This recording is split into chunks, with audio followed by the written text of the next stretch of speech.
It's half price this week, and I got the trade price on the Imperator. Now that right there in front of you is the car you want to buy for the Arena War, the ZR350. However, we're going to be looking at the Imperator. So let's modify this vehicle to the max and see what it offers. These are all on discount, the Nightmare variants, for 50% off. First off, the boost. So this is like the oh no, this is a Shunt boost or boost 100%. This is the one that gives you a jump. I'm not sure if I want to do this, to be quite honest, but I'm going to do it anyway. 400,000. I've already wasted enough money on this nonsense. Decorations. We can put like all these decorations on it and mucky nonsense. This is all the kind of stupid Arena War stuff, like the spikes, and you can do all that business to it. Blades, spinning blades on the side. I never saw the use of them, to be quite honest. Um, Armor plating as well. You know, it's all with the Arena Wars kind of look to it, but we're not going to do an Arena Wars build. We've already upgraded the engine and everything else on it, you know, as in turbo, to make it the best car it can possibly be. Transmission.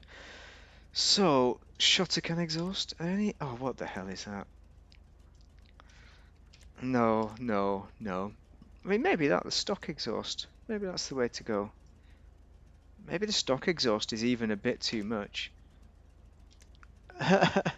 Or just a standard exhaust. Let's be boring and do an oval exhaust or blast pipes. Yeah.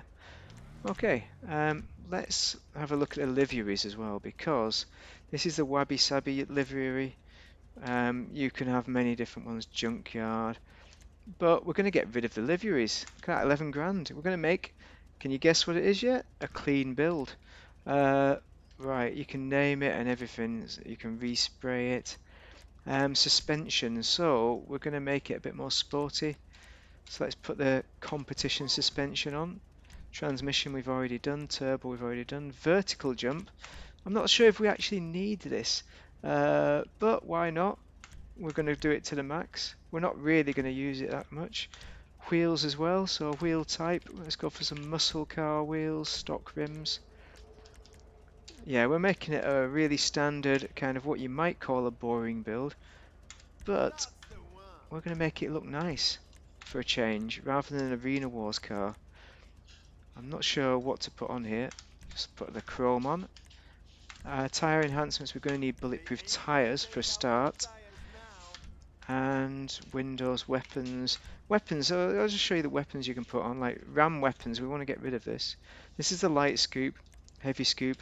Best of all, this rotating one, so we may well put this on at a later date because it is excellent, which I'll show you on the ZR380. So let's get rid of that scoop because we're going to get rid of it anyway. Primary weapons, 50 cals, obviously, we can wang those on. I quite like the clean look to that, actually. I'm almost tempted to put them on, but I'm not going to. Proximity mines as well. Kinetic is what I tend to use. The slick, as we discovered, is puts oil on the sticky or whatever it is. They're rubbish. It's either EMP or kinetic, but we're not going to bother with mines. Rear kinetic mortar. I'm not sure. We're not going to bother with that either. Is that it? Colours. We want to look at the colours. So there's not a. If you take away like the Arena War stuff, there's not a great deal to customize it with. Let's have a look at headlights. What can we change? So you can put a coloured headlight on, so electric blue, blue. Actually, before we do that mucky nonsense, let's have a look at the colours. So respray, and I do think it does suit the matte look to it. Maybe I'm not going to even change it, but let's just have a look at what we can have. Oh, that's nice, the blue with the green. Funnily enough, any other ones? And that's pretty nice, a pretty nice blue as well.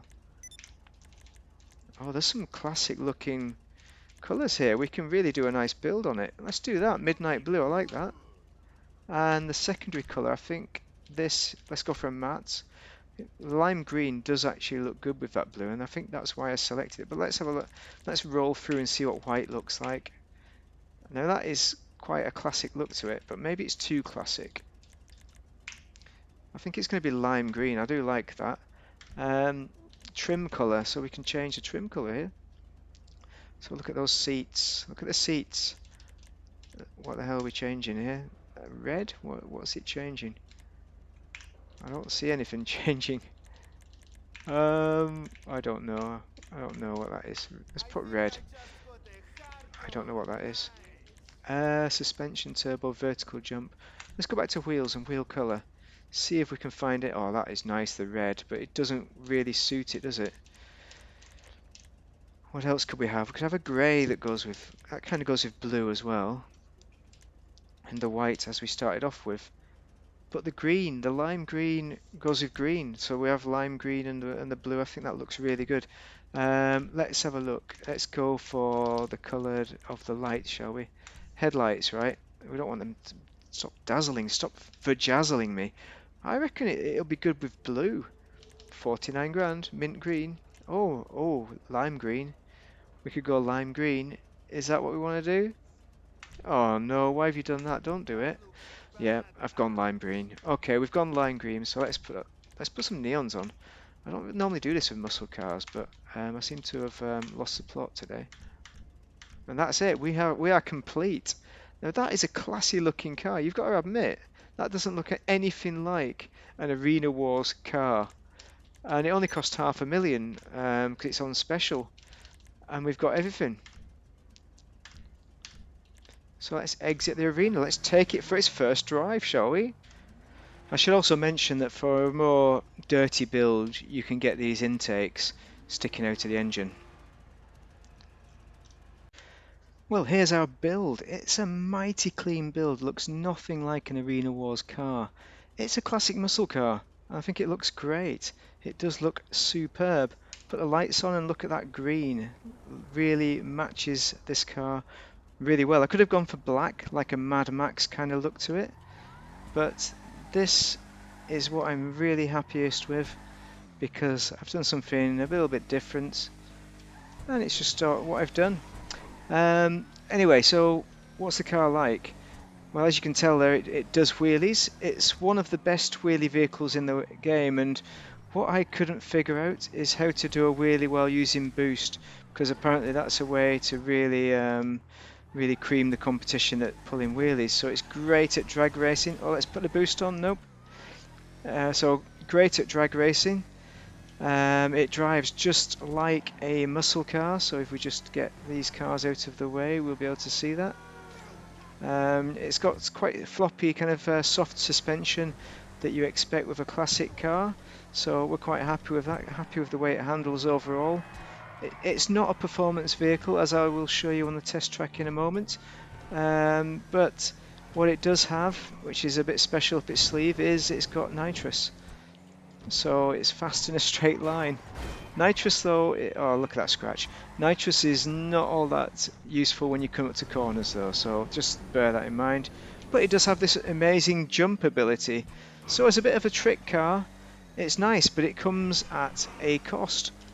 So that jump costs you 400,000, right? You've got to ask yourself, is that kind of thing worth it? And this nitrous will cost you another $400,000. So together you're looking at it doubling the price of the car when it's on discount this week. So are those things worth it? If you're really into drag racing and your wheelies, apparently it's the best car. I say apparently because I've not figured it out. It isn't the easiest car to wheelie using keyboard and mouse. I tried it also using joypad, but I use joypad mainly for racing rather than pulling wheelies, so maybe I'm just not good enough with the joypad. But overall, you can make a pretty good looking car. The customization is of course limited if you're doing a clean one to what you have, you know, basically the colours, you know, choosing the tyres, that kind of thing, the wheels, the rim job that you're going to get. Okay, so let's have a look at the car on the test track and see how it performs, shall we? How's about that then? Okay, so this is Los Santos Tuners. We're dealing with the first proper corner there, and then the hairpin. This is the easy hairpin. And then a left-hander and a straight. Okay. Difficult to get the corners. Really trying to cut in nicely, but failing a lot. And this is the double hairpin. This is the worst of them all. Muscle cars aren't great for this track at all. and it's kind of performing predictably. It's not the worst muscle car in the world, of course it isn't, but they're just not made for this track. Let's see, come on, this is a big 3 points left-hander. It can do it. Oh, it can do a lot better than this, I'm sure. Come up to the S, come up to the S. It really struggles with the S. And then the brake for the big 450. And I'm suspecting that I might just leave it there. Okay.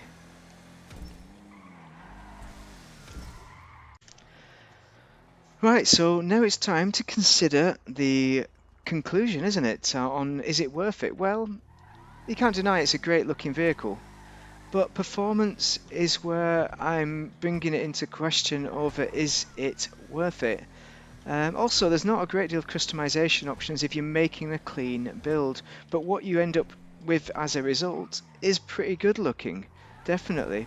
But you can't really make it your own with regards to extra accessories, etc. I mean, that's obviously a Benny's vehicle if you want to do that.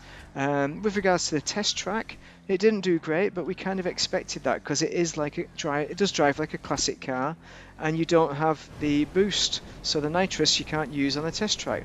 But we got 104.01, so it was better than the Coquette Blackfin, but for my money, I think I still prefer the Coquette Blackfin as a classic car. Purely as a classic car, I think it performs better. The engine sounds awesome and a lot better than Blackfin. And for me, I found the wheelies a lot easier to pull. I thought I was alright at pulling wheelies, but I've really struggled pulling wheelies with this vehicle, even though the Imperator is known as the best wheelie vehicle in the game. If you're good at wheelies, for sure, I'd recommend buying it. Oh, actually, have I got it there? I think I had it then, while I was doing the conclusion, but that I think was a wheelie with the boost, roughly. Well, you can correct me if I'm wrong, but that's the best wheelie I've just done in it. Anyway, that's interrupted my train of thought, and for that reason, I'm quite glad I bought it, right? However, if you're buying it for performance as a muscle car, right, then you want to look at the Dominator ASP. If you stance it lowered, if you lower the stance, that's one of the best in the game. The other one is the Firebird. What is it? You know what I'm talking about. The Challenger Hellfire. That's the one. That is also an option which was on offer the other week. So if you've got the Hellfire, and you want it just as a muscle car, then I think that's probably the better one. But it's obviously not a classic, the Hellfire. But you also have the Dominator GTT, and that for me is a better, because it's got better customization options on it. Better classic muscle car, which is the 302 Mustang. Or the Boss Mustang, whichever one you choose to make. So, what I'm trying to say here is that there are better options for many reasons than this car, which are a lot cheaper as well. If you're going to upgrade it to make it have boost, bring it to its full potential, then you're nearly doubling the price, because you got 400,000 for boost, you got 400,000 for the jump. That's on top of the half price of about $1 million, I think it is. I got the trade discount, so it makes it a significant investment. So you really need to like this car to buy it for that reason. So for that reason, I can't recommend it to you as a must-have. It definitely isn't. You need to really look at the strengths and weaknesses on this one. It drives like a classic muscle car as well. It's very twitchy on the control, got a lot of understeer, floppy suspension.